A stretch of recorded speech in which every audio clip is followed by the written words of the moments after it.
y a aussi quelques éléments de stoïcisme hein, chez Strabon, qui tendent à faire de lui un géographe de l'action, si l'on peut dire. Mais effectivement, on considère que Rome était le seul centre valable du monde, le monde romain, le seul centre valable du reste du monde, si l'on peut dire, mais il n'a pas pour autant réussi à évacuer les Hyperboréens. Non, il n'a pas réussi à évacuer la circonférence, si vous voulez. Il en parle toujours, comme s'il n'osait pas les faire tomber dans l'oubli. Donc, si je souhaite répondre à votre question, si j'y arrive, je dirais qu'effectivement Strabon fait du centre la zone la plus importante, mais maintient, ne serait-ce que par l'existence du nom, l'existence de la notion, hein, tout simplement.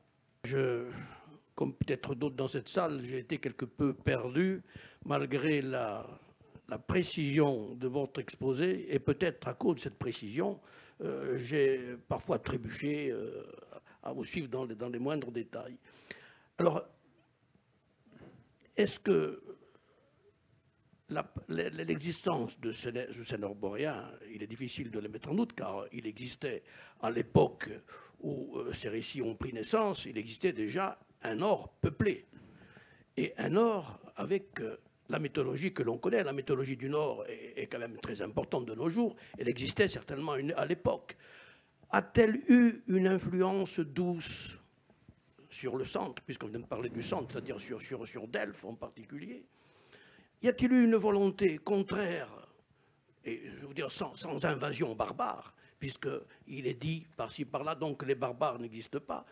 Existait-il une volonté contraire en sens inverse, en employant un terme plus actuel, de colonisation depuis Delphes du Nord, de ce Nord qui avait peut-être justement une part, je dirais, mythique pour certains, mais une perception réelle à travers certains récits qui faisaient que, il fallait peut-être les conquérir. Et sinon, quelle est la part importante, la plus importante de l'imaginaire? Alors voilà, j'oscille quelque peu entre ces trois parties. Descente, comme sont descendus plus tard les barbares sur Rome, remonter vers le nord avec une volonté de connaître, peut-être en douceur, mais est-ce qu'il y avait-il eu toujours cette douceur? N'a-t-elle pas été transfigurée, cette douceur? Ou alors l'imaginaire beaucoup plus important?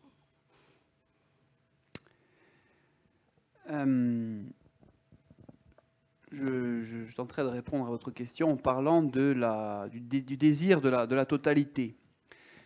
Chez les Grecs, il se manifesterait non pas par l'ambition totalisante conquérante, mais par l'ambition totalisante de la représentation.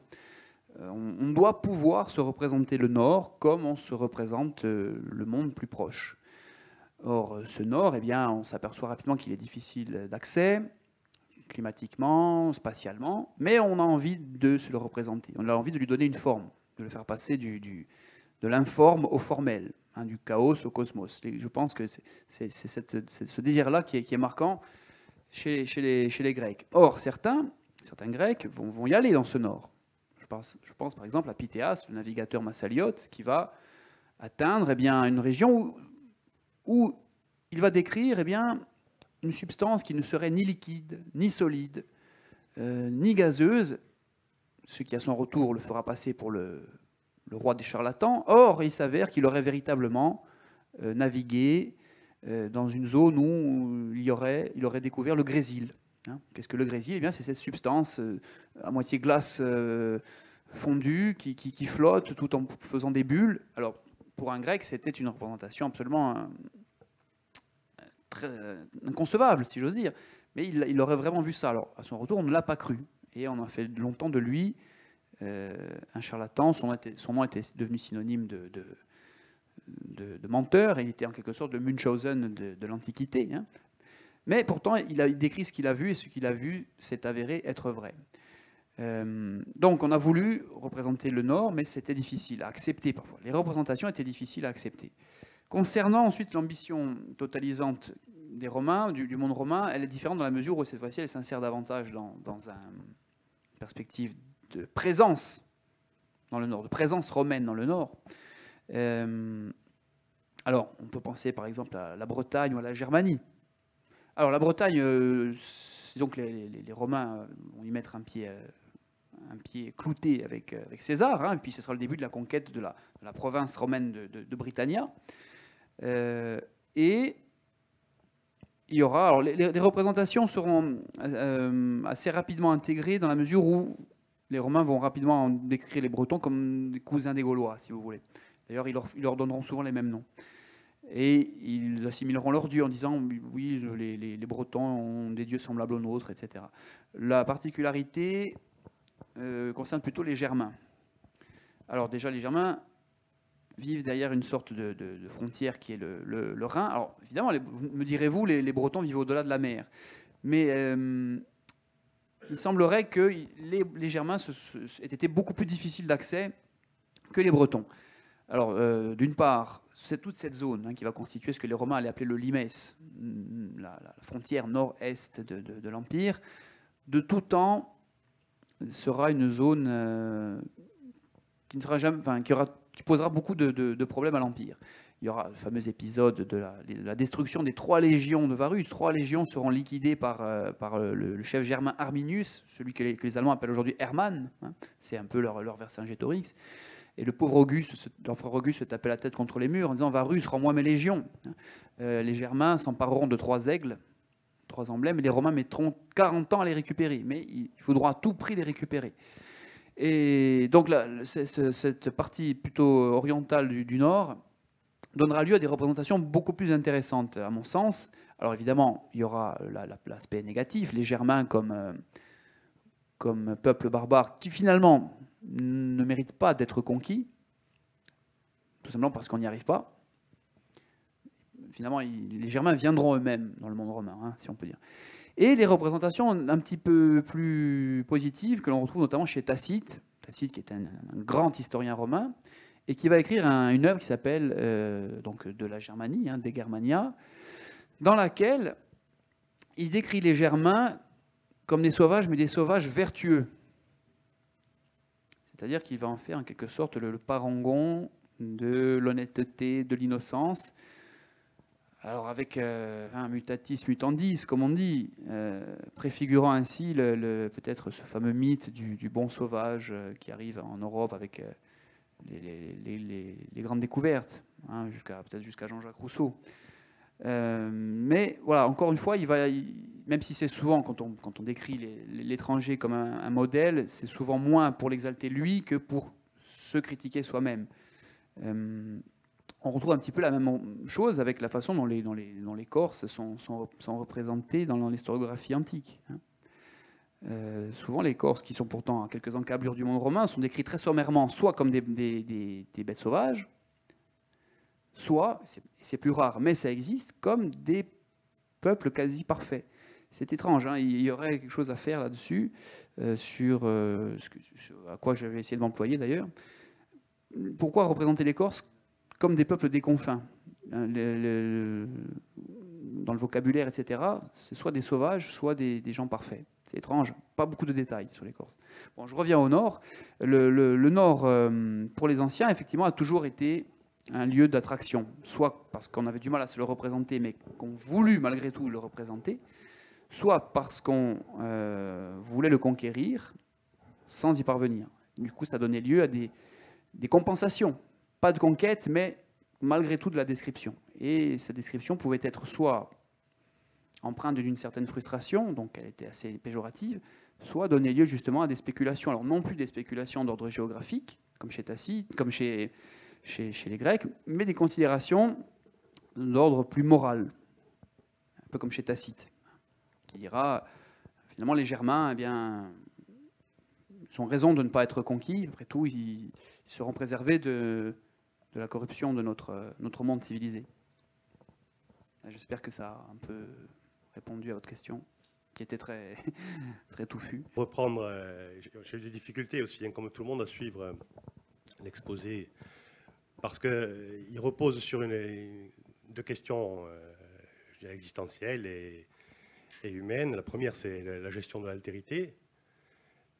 L'autre, donc le bout du monde, c'est comme l'autre monde, hein, c'est la même chose que... Ouais, ouais.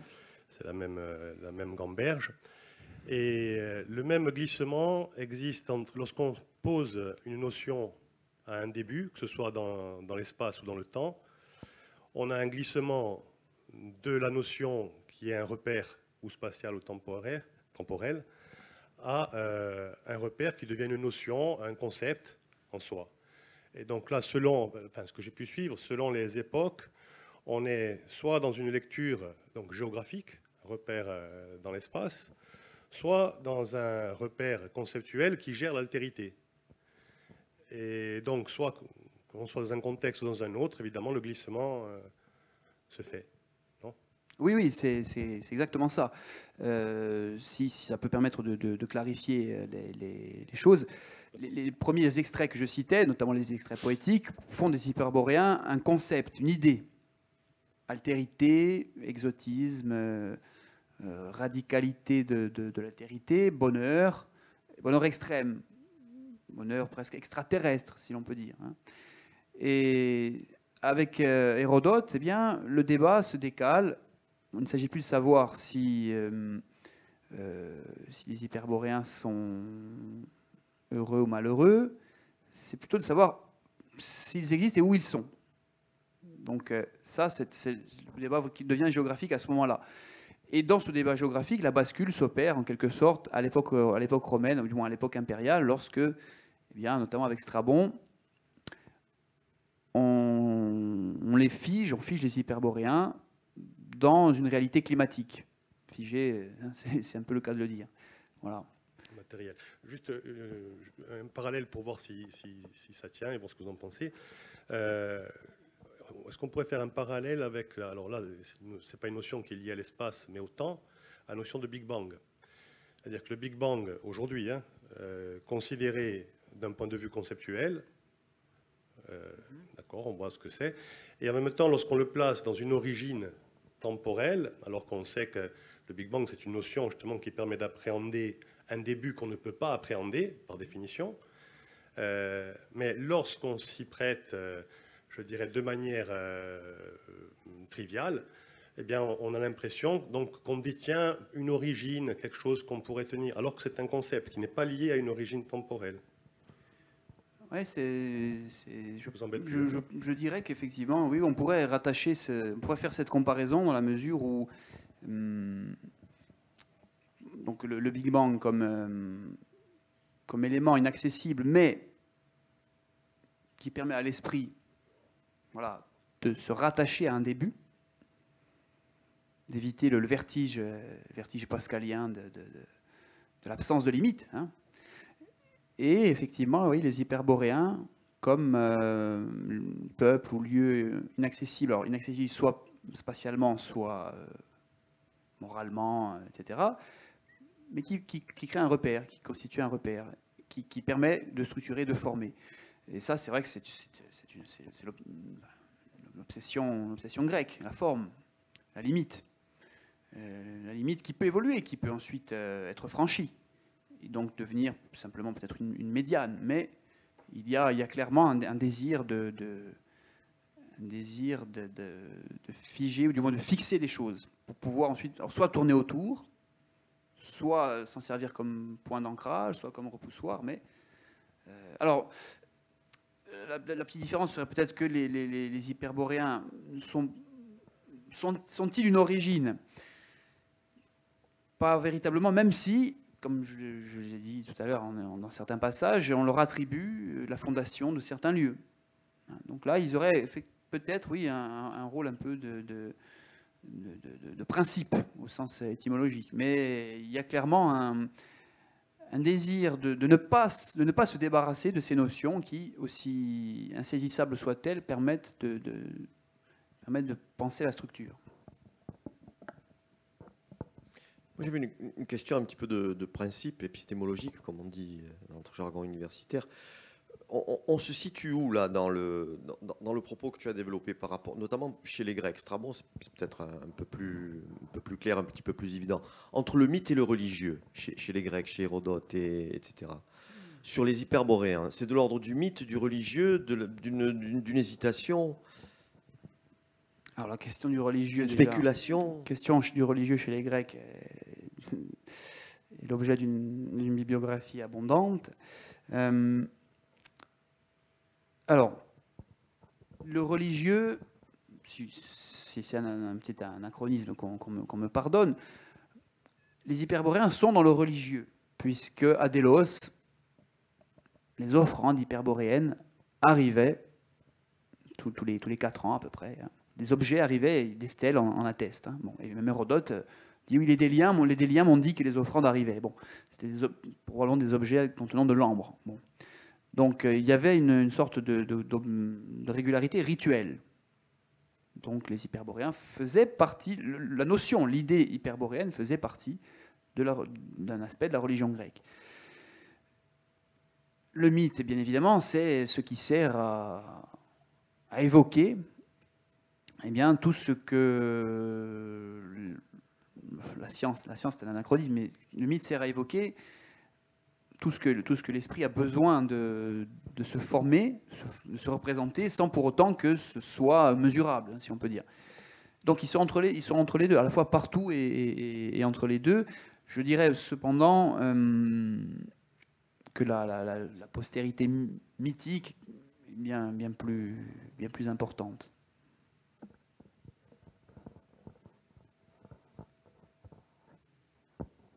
Toujours pas. Non, juste un mot pour te remercier, d'avoir en quelque sorte accompli et titillé notre esprit d'érudition, mais pas seulement. Il y a quand même, moi j'ai éprouvé beaucoup de plaisir à t'entendre aujourd'hui. Ton exposé était évidemment nous emmenait dans des terres qui ne nous sont pas connues au quotidien, mais nous ne nous y sommes pas perdus. Tu nous y as conduits avec beaucoup de science, d'érudition, mais aussi beaucoup de patience et aussi beaucoup de pédagogie. Moi, je voudrais simplement poser une question que j'ose à peine énoncer, formuler.